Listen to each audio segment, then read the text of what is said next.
acepto la invitación del gobierno regional de Moquegua a través de su presidente, el ingeniero Martín Vizcarra. Y aquí quisiera hacer algo que rescaté leyendo el otro día, unas crónicas muy antiguas, y nos dice esas crónicas que el Perú en el año 60, desde el punto de vista económico, representaba el 45% de China en el año 60. Hoy día el Perú representa el 3% de China. ¿Qué hizo ellos? ¿Qué hicieron ellos los chinos? ¿Y qué hicimos nosotros? China creció sostenidamente a un promedio del 9% anual durante los últimos 30 años. El Perú en ese periodo desaceleró su economía, vale decir su crecimiento durante los primeros 20 años, y finalmente crecimos a una tasa anual alrededor del 6% durante los 10 a 12 años.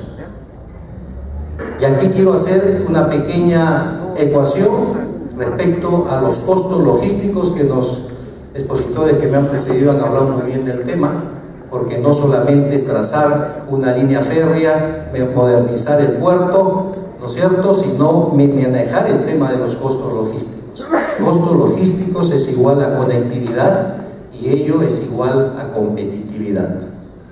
Ya se dijo aquí que Suiza es un país mediterráneo, y lo dijo el doctor Juan de Dios Olaechea en forma brillante, por cierto, y nos dijo además, aparte de ser un país mediterráneo, es un país que crece, que representa los costos logísticos el 9% del precio final del producto. ¿Cuánto representan los costos logísticos en el Perú con respecto al precio final? 30%. Estamos mal, entonces tenemos que mejorar. Ya se ha hablado del nodo energético del sur del Perú, y también tenía un dato que ya es conocido por todos ustedes, que ENERSUR en junio de este año inició la operación comercial de su central de reserva fría de generación en Hilo, y eso, según se menciona, asegurará el abastecimiento eléctrico en la región sur del Perú. Esta es la segunda de las 3 centrales con que ENERSUR duplicará su capacidad instalada de generación a 968 megavatios. El 83% de la carga que circula en esta parte de la región sudamericana transita por mar, utilizando rutas más largas y costosas. Estamos en esta lámina hablando de la potencialidad minera, en este caso de Bolivia, las facilidades futuras, lo que ya dijo también el congresista Damer respecto a las reservas de gas natural en el caso de Bolivia. Y finalmente el tema es si posesionamos al puerto de Hilo, no solamente para traslado de mercancías a granel, contenerizada, granel líquido, sólido, carga rodante, también puerto gasero, definitivamente se convertirá en una plataforma de servicios portuarios eficiente y eficaz, pues tendría las condiciones satisfactorias que corresponden a un puerto de primer nivel. Se puede convertir, por cierto, también en un centro logístico avanzado bioceánico. Ayer hemos escuchado una brillante exposición también del representante de Cefico Silo, ¿no es cierto? Y ello significa además aplicar lo que la propia ley del Sistema Portuario Nacional otorga a este tipo de zonas, convirtiéndose pues en una zona de actividades logísticas o también llamadas SAN. El objetivo, no quiero cansarlos, ya sabemos cuál es: conectarnos desde el Pacífico, desarrollando y modernizando el puerto de Hilo en su conjunto. O sea, aquí la propuesta no es solamente ENAPU, porque ENAPU mueve hoy día cerca de 400.000 toneladas. Aquí la propuesta es todo el puerto de Hilo, con el dique de abrigo, por cierto, pero posiblemente buscando una alianza estratégica para poder utilizar el muelle de Sauder y el muelle de ENERSUR. ¿Cuál es la importancia geoestratégica? Ayer hubo una lámina que mi buen amigo Juan de Dios Olaechea también presentó, pero esta lámina la quiero presentar respecto primero a la importancia geoestratégica que tenemos nosotros los peruanos mirando al Asia, que es el continente ya no del futuro, sino del presente. Y aquí vemos cómo podemos recorrer desde el sur todo el transporte de carga hacia el continente asiático y hacia Oceanía también, por cierto. Y acá va avanzando todo este sistema de conectividad con el Asia. ¿Y por qué? Porque es importante hablar de los países de APEC. 21 economías, dentro de las cuales, como países sudamericanos, en el Pacífico Sur, solamente Chile y Perú están incursos en este foro de las 21 economías de APEC. Aquí tenemos el mercado, y el mercado necesita evidentemente una plataforma de servicios para recibir demanda y hacer la oferta, en este caso pasando el Océano Pacífico. Y lo está señalando perfectamente acá, es el punto geoestratégico del propio desarrollo. Pero tenemos que tocar también algo que es importante, que es la ventaja económica del desarrollo del puerto de Ilo frente a otros puertos.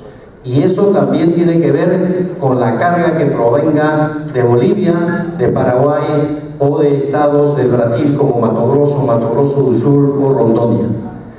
La ventaja comparativa y económica en este caso es vital, porque las distancias, evidentemente en términos de costos marítimos, más aún cuando los costos y los fletes han incrementado sustancialmente en esta época, tenemos que mirarla con mucho detenimiento.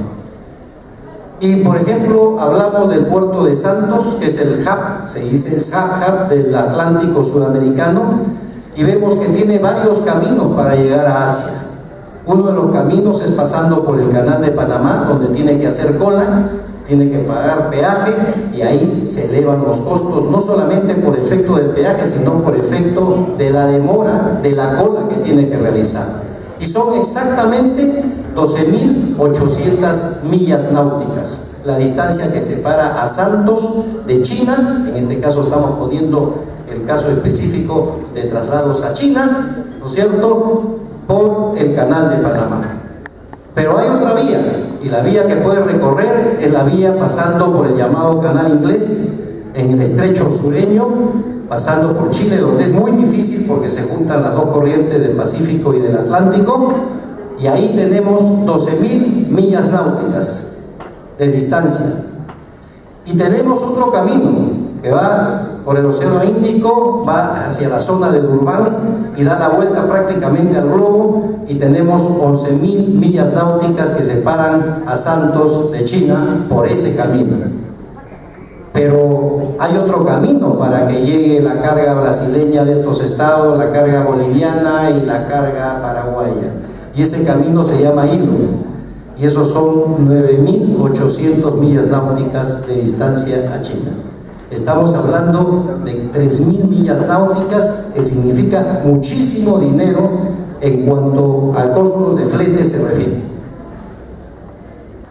La propuesta del corredor ferroviario Puerto de Hilo, Perú, Puerto Suárez a Bolivia. Y yo no sé si recuerdan que en la propia carátula de esta presentación se habla de un proyecto binacional. Y eso es importante tenerlo en cuenta. Acá tenemos el caso de Hilo, en donde se está señalando la zona de actividades logísticas, que vendría a ser Ceticos Hilo. Luego el puerto seco que se propone en la zona de Desaguadero.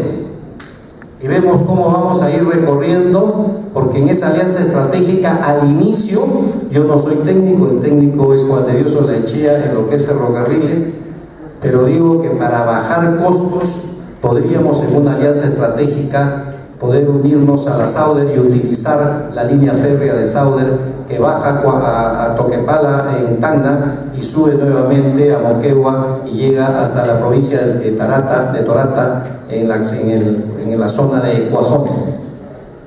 Aquí tenemos en línea azul, y acá está la leyenda abajo, en la línea azul, en este caso, el ferrocarril existente de Hilo hasta Cuajone, bajando por Toquepala primero. Y luego tendríamos que recorrer 257, 260 kilómetros hasta llegar a Desaguadero, ¿no? Eso es un dato que posiblemente recuerdo que me lo ha proporcionado el doctor Olaechea. Llegaríamos hasta Desaguadero y Bolivia, si es que no me equivoco, ¿no es cierto?, tendría que construir 21.8 kilómetros que va de Desaguadero hasta Huaqui, ¿no?, donde no hay línea férrea hoy día. Y de Huaqui también se podría explotar, y quién sabe, acá soy irreverente con los expertos en ferrocarriles, especialmente con el doctor Olaechea, porque yo insisto que al inicio, para bajar costos, se podría utilizar la trocha métrica, pero en este caso poniéndole al costado otra línea y haciendo la llamada bitrocha, ¿no?, de lo que significa hoy día este recorrido que va desde Huaqui, ¿no?, baja Oruro, Cochabamba, para llegar a La Paz. Y luego vendría el gran recorrido, que son 680 o 90 kilómetros desde La Paz, ¿no es cierto?, desde Cochabamba, Santa Cruz de la Sierra a Puerto Suárez. Un poco que aquí estamos copiando, si se quiere, con la licencia del congresista Damer, la posibilidad de ser un corredor bioceánico, porque aquí podríamos ya llegar a Puerto Suárez, donde podríamos captar las cargas también de 3 estados brasileños y la carga del norte de Paraguay.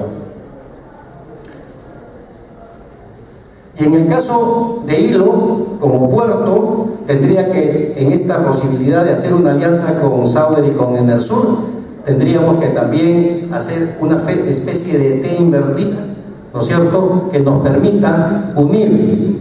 Acá vemos que ya tenemos acá la vía férrea que va a Cuajone, hasta acá, y en el caso del propio puerto de Hilo, verán ustedes que comienza una línea roja para unir el muelle, que es muy cercano, por cierto, y ustedes lo conocen, de Sauder con el muelle de Enapu y el muelle a este lado de acá de Enersur.